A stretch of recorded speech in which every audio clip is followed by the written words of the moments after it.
জনাব হযরত মাওলানা ইসমাইল হোসেন সাহেব, জনাব হযরত মাওলানা ইসমাইল হোসেন সাহেব, আমি তাকে তার গুরুত্বপূর্ণ তাকরীর পেশ করার জন্য সবিনয় অনুরোধ করছি। الحمد لله نحمده ونستعينه ونستغفره ونؤمن به ونتوكل عليه ونعوذ بالله من شرور أنفسنا ومن سيئات أعمالنا من يهده الله فلا مضل له ومن يضلله فلا هادي له ونشهد أن لا إله إلا الله وحده لا شريك له ونشهد أن سيدنا وسندنا ونبينا ومولانا محمدا عبده ورسوله صلى الله تعالى عليه وعلى آله وأصحابه وبارك وسلم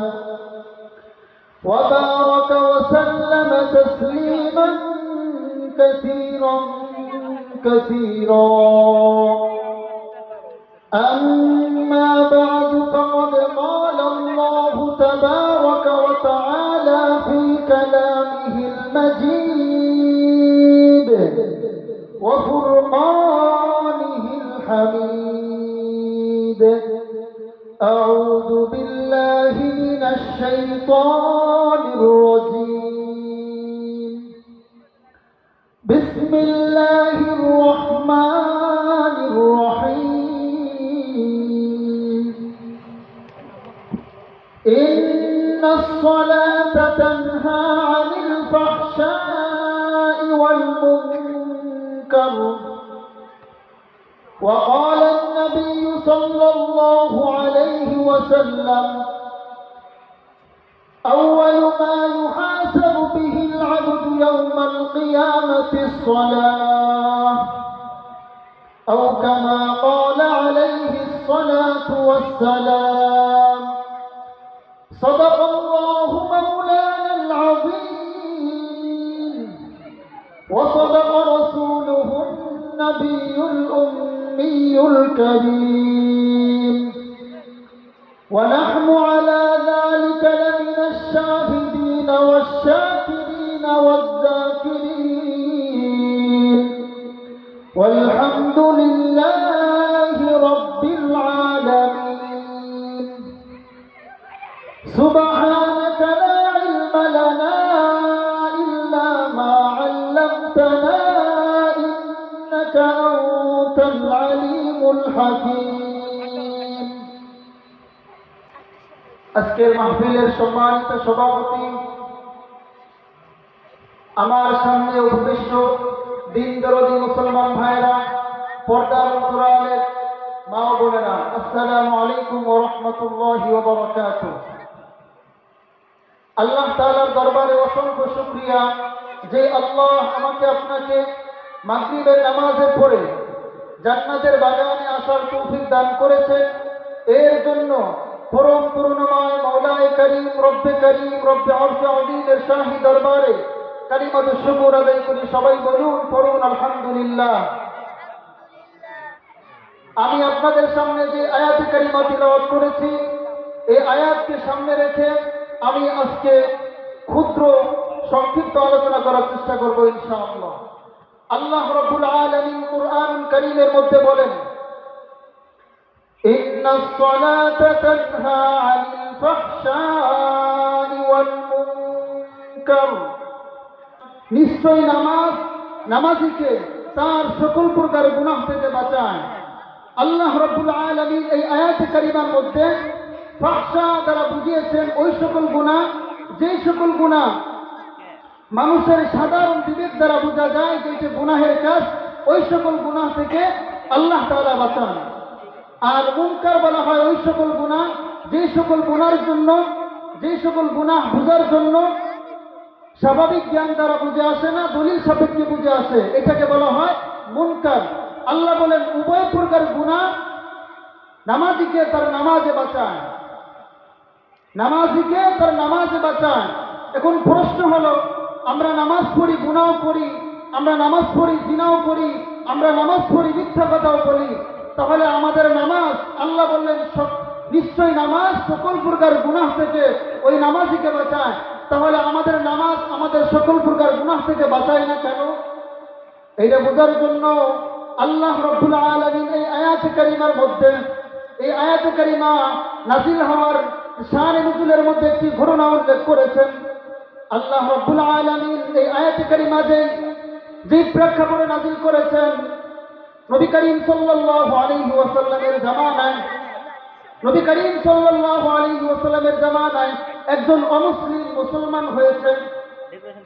মুসলমান হওয়ার পরে যখন অমুসলিম জানতে পারল যে মুসলমানদের নামাজ মসজিদে গিয়ে পড়তে হয়, তিনি যখন মুসলমান হলেন, মুসলমান হওয়ার পরে মসজিদে গিয়ে 5 ওয়াক্ত নামাজ পড়লেন সাহাবীদের সাথে গিয়ে।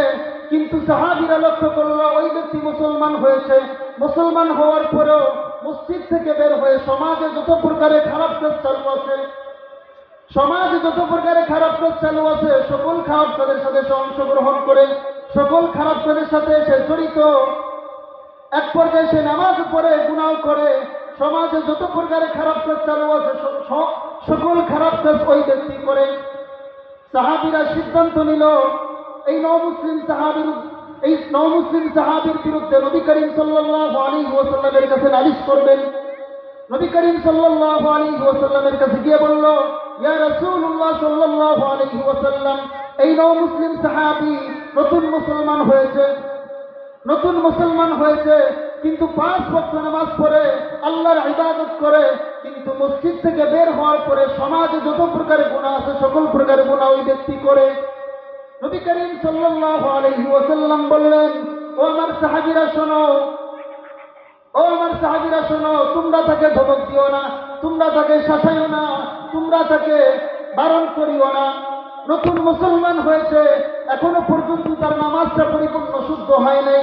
যখন তার নামাজ পরিপূর্ণ শুদ্ধ হয়ে যাবে, তখন ওই ব্যক্তি সকল প্রকারের গুনাহ অটোমেটিক ছেড়ে দিবে। তাকে কোনো শাসনও লাগবে না, তাকে কোনো কিছু বলাও লাগবে না, অটোমেটিক দেখবে সে গুনাহ ছেড়ে দিয়েছে। ঠিক তেমনি ভাবে ওই ব্যক্তি কিছুদিন পর নামাজ পড়ছিলেন, ইবাদত বন্দেগী করছিলেন, কিছুদিন যাওয়ার পরে দেখা গেল সে অটোমেটিক সমাজে যত প্রকার গুনাহ ওই ব্যক্তি করত, সকল প্রকার গুনাহ অটোমেটিক তিনি ছেড়ে দিয়েছেন। সুবহানাল্লাহ, সমাজের সকল প্রকার গুনাহ ওই ব্যক্তি ছেড়ে দিয়েছেন। তাকে কোনো শাসনও লাগলো না, রাগও করা লাগলো না, তাকে কোনো কিছু করাও লাগলো না, বলাও লাগলো না, অটোমেটিক ওই ব্যক্তি সকল প্রকার গুনাহ ছেড়ে দিয়েছেন। তাহলে আমরা এই আয়াতের শানের জুল থেকে বলতে পারি, জানতে পারি যে এতদিন ওই ব্যক্তি নামাজ পড়েছে, গুনাহ করেছে, তার কারণ হলো তার নামাজটা পরিপূর্ণ শুদ্ধ হয় নাই। তার নামাজটা যখন শুদ্ধ হয়ে গিয়েছে, তাকে শাসানো লাগে নাই, তাকে কোনো কিছু বলাও লাগে নাই, অটোমেটিক তার থেকে সকল প্রকার গুনাহ অটোমেটিক ছুড়ে গিয়েছে। এই জন্য আমাদের কাজ করতে হবে, আমরা নামাজ পড়ি, আমরা গুনাহ করি, এর কারণ হলো আমাদের নামাজ হয় না, আমাদের নামাজ হয় না। তাহলে প্রশ্ন হলো, এখন নামাজ হবে কিভাবে, নামাজ পড়বো কিভাবে, নামাজ আমাদের শুদ্ধ হবে কিভাবে, নামাজ আমাদের শুদ্ধ হবে কিভাবে? নামাজ শুদ্ধ হওয়ার জন্য 2টা পন্থা অবলম্বন করতে হবে। 1 নম্বর পন্থা হলো নামাজের বাহ্যিক দিক ঠিক করতে হবে, নামাজের বাহ্যিক দিক ঠিক করতে হবে। এখন প্রশ্ন হলো, নামাজের বাহ্যিক দিকটা কি? নামাজের বাহ্যিক দিক হলো নামাজের কিছু ফরজ আছে, নামাজের কিছু সুন্নত আছে, নামাজের কিছু ওয়াজিব আছে। নামাজের ফরজগুলো যথাযথভাবে আদায় করলে, নামাজের ওয়াজিবগুলো যথাযথভাবে আদায় করলে, নামাজের সুন্নতগুলো যথাযথভাবে আদায় করলে নামাজের বাহ্যিক দিক ঠিক হয়। তাহলে এখন আমরা যদি অনুসন্ধান করি, তাহলে আমাদের দেখা যাবে আমাদের সমাজের মধ্যে নামাজের বাহ্যিক দিকটাই ঠিক নাই। তাহলে আমরা নামাজের প্রথম দিকটাই ঠিক নাই, তাহলে আমরা নামাজ পড়বো, গুনাহ থেকে বাঁচবো কিভাবে? তাহলে আমাদের সর্বপ্রথম করতে হবে 1 নম্বর হলো নামাজের বাহ্যিক দিক ঠিক করতে হবে। নামাজের বাহ্যিক দিক ঠিক করতে হলে নামাজের ফরজ, নামাজের সুন্নত, নামাজের ওয়াজিব সকলগুলা ভালো করে পুঙ্খানুপুঙ্খানু আদায় করতে হবে, তাহলে নামাজের বাহ্যিক দিক ঠিক হবে। 2 নম্বর হলো নামাজের আধ্যাত্মিক দিক যদি ঠিক হয়, নামাজের বাহ্যিক দিক ঠিক হলে নামাজের আধ্যাত্মিক দিক ঠিক হবে। নামাজের বাহ্যিক দিক যদি ঠিক না হয়, তাহলে নামাজের আধ্যাত্মিক দিক ঠিক হওয়ার কোনো প্রশ্নই ওঠে না। নামাজের আধ্যাত্মিক দিকটা কি? নামাজের আধ্যাত্মিক দিক হলো, আমরা যারা 5 ওয়াক্ত নামাজ পড়ি, আমরা বুঝতে পারবো যখন আমরা নামাজে দাঁড়াই, নামাজে দাঁড়ানোর পরে দেখবেন নামাজে দাঁড়ানোর আগে যত কথা মনে আসে নাই, নামাজে দাঁড়ানোর পরে এত কথা মনে আসছে, ঠিক কি ঠিক না? নামাজে দাঁড়াইলে যত কথা মনে আসে, কিন্তু নামাজে দাঁড়ানোর আগে এত কথা কখনোই মনে ছিল না। এমনকি যেটা কল্পনায় থাকে না, ওই বিষয়টাও আমাদের মধ্যে চলে আসে যখন আমরা নামাজে দাঁড়াই। যখন আমরা নামাজে দাঁড়াই তখন আমাদের মধ্যে চলে আসে। এর কারণ হলো নবী করিম সাল্লাল্লাহু আলাইহি ওয়াসাল্লাম বলেছেন, শয়তানের একটা স্পেশাল বাহিনী আছে, যেই বাহিনীকে শুধু নামাজি ব্যক্তির কাছে পাঠানো হয়। যখন কোনো ব্যক্তি নামাজে দাঁড়ায়, ওই শয়তানের স্পেশাল বাহিনী নামাজি ব্যক্তির কাছে যায়। যতক্ষণ পর্যন্ত নামাজি ব্যক্তি নামাজে থাকে, ততক্ষণ পর্যন্ত শয়তানের ওই স্পেশাল বাহিনী নামাজি ব্যক্তির পাশে থাকে। শয়তানের ওই স্পেশাল বাহিনী নামাজি ব্যক্তির পাশে থাকে। নামাজি ব্যক্তি পাশে থেকে নামাজি ব্যক্তিকে নামাজ থেকে মন ফিরাইয়া অন্যদিকে নিয়ে যায়। কখনো সংসারে নিয়ে যায়, কখনো মাঠে নিয়ে যায়, কখনো ঘাটে নিয়ে যায়, কখনো বাজারে নিয়ে যায়, শয়তানের কাজ হলো কখনো তার মনটা এদিক ওদিক নিয়ে যাবে। যতক্ষণ পর্যন্ত ওই ব্যক্তির নামাজের মন শয়তানে নিয়ে যেতে পারবে না, তখন নামাজের আধ্যাত্মিক দিকটা ঠিক হয়ে যাবে, তখন নামাজের আধ্যাত্মিক ঠিক হবে। এই জন্য আমার আজকের বিষয় হলো, আমরা যারা নবী করিম সাল্লাল্লাহু আলাইহি ওয়াসাল্লামের সাথে জান্নাতে যেতে চাই, আর্থিক কাজ যদি আমরা করি তাহলে আমরা নবীর সাথে জান্নাতে যেতে পারবো। 1 নম্বর কাজ হলো, আযান হয়ে গেলে মসজিদে গিয়ে আল্লাহকে সিজদা দিবে যারা, কিয়ামতের দিন নবীর সঙ্গে একত্রে জান্নাতে বসবাস করিবে তারা। 1 নম্বর হলো, আযান হয়ে গেলে মসজিদে গিয়ে আল্লাহকে সিজদা দিবে যারা, কিয়ামতের দিন নবী করিম সাল্লাল্লাহু আলাইহি ওয়াসাল্লামের সঙ্গে একত্রে জান্নাতে বসবাস করিবে তারা। কতটা একত্রে থাকবে, একসাথে থাকবে? এই যে দেখছেন 2টা আঙ্গুল যতটা কাছাকাছি, যদি আপনি 5 ওয়াক্ত নামাজ পড়েন, তাহলে কিয়ামতের দিন আপনি নবীর সঙ্গে এরকম একত্রে এত কাছাকাছি থাকতে পারবেন। হযরত রাবিআ বিন কাব আল-আসলাফি রাদিয়াল্লাহু তাআলা আনহু, তিনি নবী করিম সাল্লাল্লাহু আলাইহি ওয়াসাল্লামের দরবারে ছিলেন, তার জীবনটা নবীর দরবারে উজাড় করে দিয়েছিলেন। তিনি নবী করিম সাল্লাল্লাহু আলাইহি ওয়াসাল্লামের কাছে গভীর রজনীতে ছিলেন। এমত অবস্থায় নবী করিম সাল্লাল্লাহু আলাইহি ওয়াসাল্লাম বললেন, ও আমার সাহাবী শোনো, আমার জন্য ওযুর পানি নিয়ে আসো। ওই সাহাবী নবীর জন্য ওযুর পানি নিয়ে আসলেন, আর ওযুর পানি নিয়ে আসার পরে বললেন, ও আমার সাহাবী শোনো, তুমি আমার কাছে কিছু চাও, আমি তোমাকে দিব। ওই সাহাবী বলল, ইয়া রাসূলুল্লাহ সাল্লাল্লাহু আলাইহি ওয়াসাল্লাম, আমি বড় আনন্দ পাইলাম, আমি আপনার কাছে কিছু চাবো আর আপনি আমাকে দিয়ে দিবেন। ওই সাহাবী বলল, ইয়া রাসূলুল্লাহ সাল্লাল্লাহু আলাইহি ওয়াসাল্লাম, আমি কোনো কিছু চাই না, আমি একটা জিনিস চাই, সেইটা হলো আজকে যেভাবে আপনার সাথে গভীর রজনীতে একসাথে একত্রে আছি, কাল কিয়ামতের ময়দানে আপনার সাথে একত্রে জান্নাতে থাকতে চাই। নবী করিম সাল্লাল্লাহু আলাইহি ওয়াসাল্লাম বললেন, না, এটা হবে না, অন্য কিছু চাও। ওই সাহাবী বলল, ইয়া রাসূলুল্লাহ সাল্লাল্লাহু আলাইহি ওয়াসাল্লাম, আমি অন্য কোনো কিছু চাই না, আমি একটা জিনিস চাই, সেইটা হলো আপনার সাথে কিয়ামতের দিন একত্রে জান্নাতে থাকতে চাই। এরপরে নবী বললেন, না, অন্য কিছু চাও। আবার বললেন, আমার আর কিছু চাওয়ার নাই, একটাই চাওয়া, কিয়ামতের দিন আপনার সাথে জান্নাতে একত্রে থাকতে চাই। নবী করিম সাল্লাল্লাহু আলাইহি ওয়াসাল্লাম বললেন, যদি আমার সাথে জান্নাতে একত্রে থাকতে চাও, তাহলে বেশি বেশি আল্লাহকে সিজদা দিয়ে আমার সাথে জান্নাতে যাওয়ার ব্যবস্থা করে নাও। সুবহানাল্লাহ। বেশি বেশি সিজদা দিলে, অর্থাৎ আল্লাহ 5 ওয়াক্ত নামাজ আমাদের উপর ফরজ করেছে, এই 5 ওয়াক্ত নামাজ যারা হেফাজত করবে, আল্লাহ রাব্বুল আলামিন বলেন, কিয়ামতের দিন নবীর সঙ্গে একত্রে জান্নাতে বসবাস করতে পারবে। দেখেন আমাদের সমাজে নামাজ তো কত প্রকারী নামাজি আছে আমরা। দেখেন কেউ আছে সাপ্তাহিক নামাজি, আবার কেউ আছে বাৎসরিক নামাজি, আবার কেউ আছে সিজনাল নামাজি। ওই সকল নামাজিদেরকে উদ্দেশ্য করে আল্লাহ বলেন ফাওয়াইলুল লিল মুসাল্লিন, ওই সকল নামাজিরা ধ্বংস, আল্লাযীনা হুম আন সালাতিহিম সাহুন, যারা নামাজের ব্যাপারে উদাসীন, যারা লোক দেখানোর জন্য নামাজ পড়ে, ওই সকল নামাজিদের জন্য ধ্বংস। অথচ আমরা জানি নামাজ নাজাত দেয়, অথচ আল্লাহ রাব্বুল আলামিন বলতেছেন ওই সকল নামাজিদের জন্য ধ্বংস যারা নামাজের ব্যাপারে গাফেল, নামাজের ব্যাপারে উদাসীন, নামাজ মানুষ দেখানোর জন্য নামাজ পড়ে, ওই সকল মুসল্লিদেরকে আল্লাহ বলেন ফাওয়াইলুল লিল মুসাল্লিন।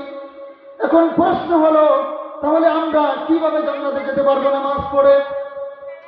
দেখেন আল্লাহ রাব্বুল আলামিন সূরাতুল মুমিনুনের মধ্যে মুমিনদের কিছু বৈশিষ্ট্যের কথা বলেছেন। আল্লাহ শুরু করেছেন নামাজ দিয়ে, শেষ করেছেন নামাজ দিয়ে। সুবহানাল্লাহ।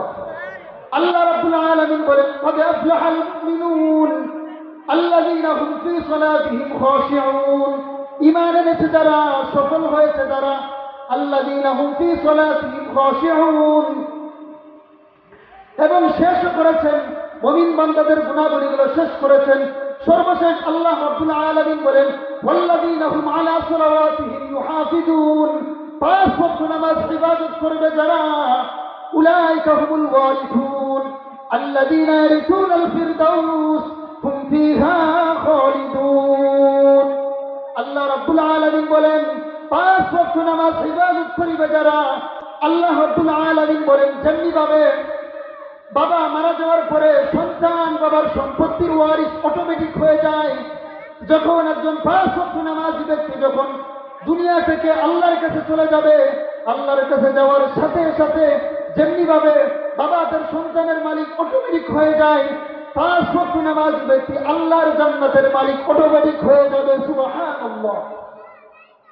পাঁচ ওয়াক্ত নামাজি ব্যক্তি যদি দুনিয়া থেকে চলে যায়, দুনিয়া থেকে গেলে বাবা যেমন বাবা মারা যাওয়ার সাথে সাথে বাবার সম্পত্তির মালিক যেভাবে সন্তান অটোমেটিক হয়ে যায়, ওই পাঁচ ওয়াক্ত নামাজওয়ালা যদি ইন্তেকাল করে দুনিয়া থেকে চলে যায়, তাহলে ওই ব্যক্তি আল্লাহর দেওয়া জান্নাতের মালিক অটোমেটিক হয়ে যায়। সুবহানাল্লাহ।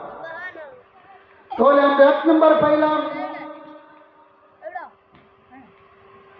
আযান হয়ে গেলে মসজিদে গিয়ে আল্লাহকে সিজদা দিবে যারা, কিয়ামতের দিন নবীর সঙ্গে একত্রে জান্নাতে বসবাস করিবে তারা। আমরা কি নবীর সাথে একত্রে জান্নাতে যেতে চাই? অবশ্যই আমরা নবীর সঙ্গে একত্রে জান্নাতে যেতে চাই। তাহলে আমাদের এক নম্বর কাজ কি করতে হবে? পাঁচ ওয়াক্ত নামাজ পড়তে হবে, পাঁচ ওয়াক্ত নামাজ পড়তে হবে। দুই নম্বর, নবী করিম সাল্লাল্লাহু আলাইহি ওয়াসাল্লাম বলেন দুই নম্বর গুণ হলো যারা এতিমের অভিভাবক হবে, যারা এতিমের অভিভাবক হবে যারা, কিয়ামতের দিন নবীর সঙ্গে একত্রে জান্নাতে বসবাস করিবে তারা। এতিমের অভিভাবক হবে যারা, কিয়ামতের দিন জান্নাতে নবীর সঙ্গে বসবাস করিবে তারা। নবী বলেন আনা ওয়া কাফিলুল ইয়াতীম, আমি আর এতিম কিয়ামতের দিন জান্নাতে একত্রে থাকব। আনা ওয়া কাফিলুল ইয়াতীম হাতাইন, আনা ওয়া কাফিলুল ইয়াতীম কাহাতাইন। নবী করিম সাল্লাল্লাহু আলাইহি ওয়াসাল্লাম বলেছেন আমি আর এতিম কিয়ামতের দিন জান্নাতে এতটা কাছাকাছি থাকবো যেমনি ভাবে দুইটা আঙ্গুল একত্রে এতটা কাছাকাছি। আনা ওয়া কাফিলুল ইয়াতীমাইনি হাকাযা, কিয়ামতের দিন আমি আর এতিম প্রতিবেশী থাকবো। সুবহানাল্লাহ। আল্লাহ তাআলা বলেন ফাম ওয়াম্মাল ইয়াতীমা ফালা তাকহার, খবরদার খবরদার এতিমদেরকে ধমক দিও না। এতিমদেরকে ধমক দেওয়া যাবে? আল্লাহ বলেছেন খবরদার এতিমদেরকে ধমক দিও না। আল্লাহ ওকে এতিম বানিয়েছেন, আল্লাহ চাইলে তো আপনাকে এতিম বানাইতে পারতো। আল্লাহ আপনাকে গাড়িতে চড়ায় আর ওর হাতে বাঙ্গা থালা দিয়েছে। আল্লাহ আপনি যে গাড়িতে চড়েন আপনার হাতে বাঙ্গা থালা দিয়ে ওর হাতে গাড়ি দিতে পারতো কি পারতো না? বলেন আল্লাহ কি পারতো না? আল্লাহ রাব্বুল আলামিন চাইলে আপনার হাতে বাঙ্গা থালা দিয়ে তাকে গাড়িতে চড়াইতে পারতেন। আল্লাহ তাকে এতিম বানাইছেন। খবরদার খবরদার এতিমদেরকে ধমক দিবেন না। দেখেন, আপনি খাবেন, এতিম খাবে না। আপনি চলবেন, এতিম চলতে পারবে না। আপনার আপনার মহল্লায় আপনি আছেন, কিন্তু আপনি সুন্দর করে পরিপাটি করে জীবনযাপন করছেন, খাবারের অভাব নাই, বস্ত্রের অভাব নাই, কোনো কিছুর অভাব নাই, কিন্তু এতিম খেতেও পায় না, বস্ত্র পায় না, কোনো কিছু পায় না। কিয়ামতের দিন আপনাকে হিসাব দিতে হবে, কি হবে না? কিয়ামতের দিন আপনার হিসাব দিতে হবে। এই জন্য খবরদার, খবরদার। আল্লাহ বলেন, নবীকে বলেছেন, ফাম্মাল ইয়াতীমা ফালা তাকহার, এতিমদেরকে ধমক দিও না। নবীকে বলার মাধ্যমে গোটা মুসলমান জাতিদেরকে আল্লাহ তাআলা জানিয়ে দিলেন, এতিমদেরকে ধমক দেওয়া যাবে না, এতিমদেরকে ধমক দেওয়া যাবে না। নবী করিম সাল্লাল্লাহু আলাইহি ওয়াসাল্লাম ঈদের দিন ঈদের নামাজ শেষ করে যখন বাড়ির দিকে রওনা হলেন, যাওয়ার পথে মাঠের এক কোনায় দেখেন ছোট্ট একটা শিশু বাচ্চা কান্না করতেছিলেন। শিশু বাচ্চা কান্না করতেছিলেন, তার কাছে গিয়ে বললো, বাবা তোমার কি সমস্যা? আজকে তো ঈদের দিন, আজকে তুমি কেন কান্না করো? সবাই তো আজকে খুশি, তুমি কেন খুশি না? তোমার কেন কান্না আসে? ওই ছোট্ট শিশু বলল, আজকে ঈদের দিন সবাই বাবার সাথে ঈদগাহে যায়, সবাই বাড়ি থেকে ভালো মন্দ খায়, বাবা এবং মা সবাই তার বাচ্চাদেরকে নতুন কাপড় জামা কাপড় পরিয়ে দেয়। আমার বাবাও নাই, মাও নাই, আমি আজকে অসহায়, এই জন্য আমাকে খাবারও দেয় না, আমাকে কেউ আদরও করে না, আমি একজন অসহায়। এই কথা বলার পর নবী করিম সাল্লাল্লাহু আলাইহি ওয়াসাল্লাম তার চোখ দিয়ে ঝরঝর করে পানি পড়তে লাগলো এবং ওই বাচ্চাকে বলল, শোনো, তোমার আর কোনো টেনশন নাই, আজ থেকে আমি মুহাম্মদ তোমার বাবা, আম্মা জান আয়েশা তোমার মা। যখন এই কথা শোনার সাথে সাথে ওই বাচ্চা বলল, আজকে আমার চাইতে খুশি এই পৃথিবীতে আর কেউ নাই, সুবহানাল্লাহ। আমার নবী এতিম ছিলেন, এই জন্য এতিমদের কষ্ট বুঝতেন। আমার নবী কি ছিলেন? এতিম ছিলেন, এই জন্য এতিমদের কষ্ট বুঝছেন। আল্লাহ বলেন, আরাইতাল্লাযী ইউকাযযিবু বিদ্দীন ফাযালিকাল্লাযী ইয়াদুল ইয়াতীম। আল্লাহ বলেন, যারা আমার দিনকে অস্বীকার করে আর এতিমদেরকে ঘাড় ধাক্কা দিয়ে বের করে দেয়, আমি তাদেরকে পছন্দ করি না। আল্লাহ তাদেরকে পছন্দ করেন না। এই জন্য আল্লাহর নবী সাল্লাল্লাহু আলাইহি ওয়াসাল্লাম বলেছেন, এতিমের অভিভাবক হবে যারা, কিয়ামতের দিন নবীর সঙ্গে একত্রে জান্নাতে বসবাস করিবে তারা। আল্লাহ আপনাকে টাকা দিতে, পয়সা দিয়েছে, আপনি এতিমের অভিভাবক হন, কিয়ামতের ময়দানে আল্লাহ তাআলা নবীর সঙ্গে আপনাকে জান্নাত দিবেন। আলহামদুলিল্লাহ, এই ব্যাপারে আমাদের বাংলাদেশের উলামায়ে কেরাম এক নম্বরে আছে। কিভাবে দেখেন, বাংলাদেশে কত স্কুল আছে, কলেজ আছে, ভার্সিটি আছে। দেখেন, স্কুলের মধ্যে কি কোনো এতিমখানা আছে নাকি? আছে? কলেজের মধ্যে কোনো এতিমখানা আছে নাকি? ভার্সিটির মধ্যে কোনো এতিমখানা আছে? কলেজ, ভার্সিটি, ইউনিভার্সিটি, কোনো ভার্সিটিতে কোনো এতিমখানা নাই। কিন্তু দেখবেন, বাংলাদেশে যতগুলো মাদ্রাসা আছে, সবগুলো মাদ্রাসার মধ্যে এতিমখানা আছে, ঠিক কিনা? এই জন্য এই ব্যাপারে আমাদের বাংলাদেশের উলামায়ে কেরাম এক নম্বরে আছে। আবার ওই সকল বিধবা নারী এতিমদের উদ্দেশ্যে নবী করিম সাল্লাল্লাহু আলাইহি ওয়াসাল্লাম বলেন, কিয়ামতের দিন কিছু মহিলা জান্নাতের গেটে, আমি মুহাম্মদ ছাড়া জান্নাতের গেট কেউ খুলবে না। আমি যখন জান্নাতের গেটে যাব, যাই দেখব যে অনেক মহিলারা দাঁড়িয়ে আছে। তাদেরকে আমি যখন জিজ্ঞাসা করলাম, তোমরা কেন দাঁড়িয়ে আছো? ওই মহিলারা বলল, আমরা দুনিয়াতে আমরা এতিম সন্তানদের মুখের দিকে তাকাইয়া আমরা অন্য কোথাও বিবাহ বসি নেই। নবী করিম সাল্লাল্লাহু আলাইহি ওয়াসাল্লাম বলেন, তোমরা এতিম সন্তানদের মুখের দিকে তাকাইয়া যখন তোমরা অন্যদিকে বিবাহ বসো নাই, তাদেরকে লালন পালন করেছো, কিয়ামতের ময়দানে নবীর সঙ্গে ওই সকল বিধবা মহিলারা জান্নাতের মধ্যে প্রবেশ করিবে, সুবহানাল্লাহ। এই জন্য নবী বলেছেন, এতিমের অভিভাবক হবে যারা, কিয়ামতের দিন নবীর সঙ্গে একত্রে জান্নাতে বসবাস করিবে তারা। 3 নম্বর, নবী করিম সাল্লাল্লাহু আলাইহি ওয়াসাল্লাম বলেন, কন্যা সন্তান পেয়ে মুখ কালো করবে না যারা, কন্যা সন্তান পেয়ে দিন শিখাইয়া দিনদার পত্রের কাছে তুলে দিবে যারা, দিনদার পত্র কাছে তুলে দিবে যারা, কিয়ামতের দিন নবীর সঙ্গে একত্রে জান্নাতে বসবাস করিবে তারা। আমাদের মধ্যে অনেকে আছে, আমাদের কন্যা সন্তান হইলে আমরা মুখ কালো করি, ঠিক কিনা? অথচ নবী করিম সাল্লাল্লাহু আলাইহি ওয়াসাল্লাম বলেছেন, কন্যা সন্তান পেয়ে মুখ কালো করবে না যারা, কন্যা সন্তান পেয়ে দিন শিখাইয়া বিদ্যার পত্রের কাছে তুলে দিবে যারা, কিয়ামতের দিন নবীর সঙ্গে একত্রে জান্নাতে বসবাস করিবে তারা। সুবহানাল্লাহ।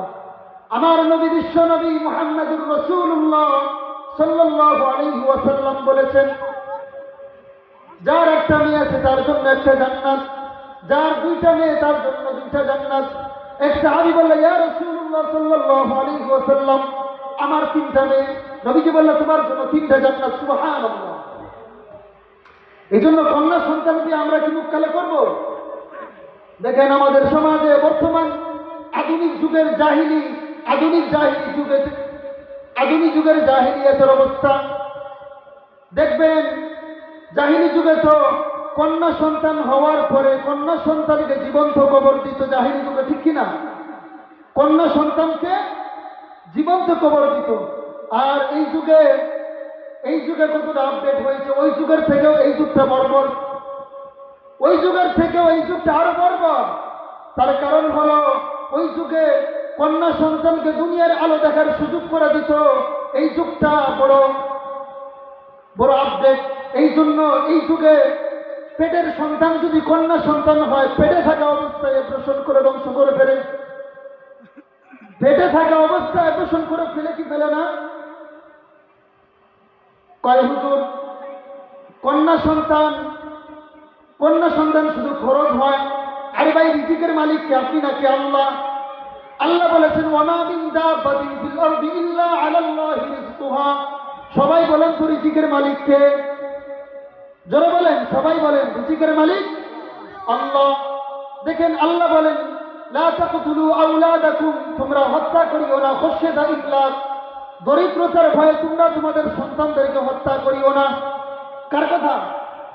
আল্লাহ বলেছেন, দরিদ্রতার ভয়ে তোমরা তোমাদের সন্তানদেরকে হত্যা করিও না। অথচ আমরা কন্যা সন্তান হওয়ার আগে, কন্যা সন্তান পেটে আসার সাথে সাথে আমরা ধ্বংস করে ফেলি। বলেন ঠিক কি ঠিক না? এই জন্য নবী বলেছেন, কন্যা সন্তান পেয়ে মুখ কালো করবে না যারা, কন্যা সন্তান লালন পালন করে দিন শিখাইয়া দিনদার পত্রের কাছে তুলে দিবে যারা, কিয়ামতের দিন নবীর সঙ্গে একত্রে জান্নাতে বসবাস করিবে তারা। 4 নম্বর, নবী করিম সাল্লাল্লাহু আলাইহি ওয়াসাল্লাম বলেন, অনেক ভাইরা আছে বাবা মারা যায়, বাবা মারা যাওয়ার পরে ভাইদের উপরে দায়িত্ব আসে, বোনদের দায়িত্ব, বোনদেরকে অবহেলা করে, বোনদেরকে সম্পদ থেকে বঞ্চিত করে কি করে না? সম্পদ থেকে বঞ্চিত করে বোনদেরকে ঠকায়। এই জন্য নবী বলেছেন, বোনদেরকে অবহেলা না করে, বোনদেরকে লালন পালন করে, বোনদের হক বুঝাইয়া বোনদেরকে লালন পালন করিবে যারা, ওই সকল ভাইদেরকে কিয়ামতের ময়দানে নবী করিম সাল্লাল্লাহু আলাইহি ওয়াসাল্লামের সাথে জান্নাত হবে। সুবহানাল্লাহ।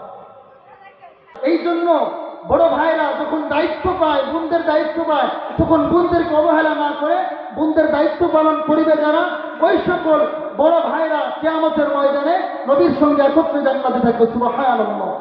এরপরে 5 নম্বর, নিজের চরিত্র হিফাজত করিবে যারা, কিয়ামতের দিন নবীর সঙ্গে একত্রে জান্নাতে বসবাস করিবে তারা। দেখেন, আমার চরিত্র নবীর সাথে মিলাইত হবে। নবীর চরিত্র কি ছিল? নবী ছিলেন লজ্জাশীল, আমরা হলাম বেহায়া, আমাদের কোনো লজ্জা নাই। নবীর কেমন লজ্জা ছিল দেখেন। নবী করিম সাল্লাল্লাহু আলাইহি ওয়াসাল্লাম বলেছেন, একজন কুমারী মেয়ে, ঘরে একজন কুমারী মেয়ে থাকা, একজন কুমারী মেয়ের যতটা লজ্জা, আমার নবীর লজ্জা তার থেকেও বেশি। সকল নবীরা ছিলেন লজ্জাশীল, আমার নবী ছিলেন সকল নবীদের থেকেও বেশি লজ্জাশীল। হালিমাতু সাদিয়া রাদিয়াল্লাহু তাআলা আনহা, তিনি যখন মুহাম্মদকে লালন পালন করে, তিনি বলেন, সকল শিশু বাচ্চারা যখন ক্ষুধার যন্ত্রণা পায় তখন তারা কান্নাকাটি করে, অথচ মুহাম্মদকে কখনো ক্ষুধার যন্ত্রণায় কান্নাকাটি করতে দেখি নেই। মুহাম্মদকে তখন কান্নাকাটি করতে দেখেছি যখন মুহাম্মদের শরীর থেকে গিরার উপরে কাপড় উঠে গিয়েছে, সঙ্গে সঙ্গে তিনি কান্না আরম্ভ করেছেন। যতক্ষণ পর্যন্ত মুহাম্মদুর রাসূলুল্লাহ সাল্লাল্লাহু আলাইহি ওয়াসাল্লামের কাপড় গিরার নিচে না নামাইছে, ততক্ষণ পর্যন্ত তিনি কান্না করতে আরম্ভ করেছেন। যখন নামানো হয়েছে তখন কান্না অটোমেটিক থেমে গিয়েছে, সুবহানাল্লাহ।